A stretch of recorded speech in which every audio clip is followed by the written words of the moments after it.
और दोस्तों, आपका बहुत शुक्रिया तशरीफ़ लाए बिलावल भुट्टो साहब की सालगिरह के प्रोग्राम में।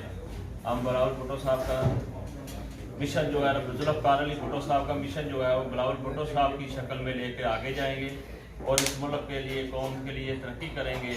इंशाअल्लाह नेक्स्ट वज़ीर-ए-आज़म हम बिलावल भुट्टो ज़रदारी को बनाएंगे। हम सब कारकुन मिल के इसके लिए जदोजहद करेंगे, क्योंकि ये हुकूमत इमरान खान की और नवाज शरीफ की नाकाम हो चुकी है।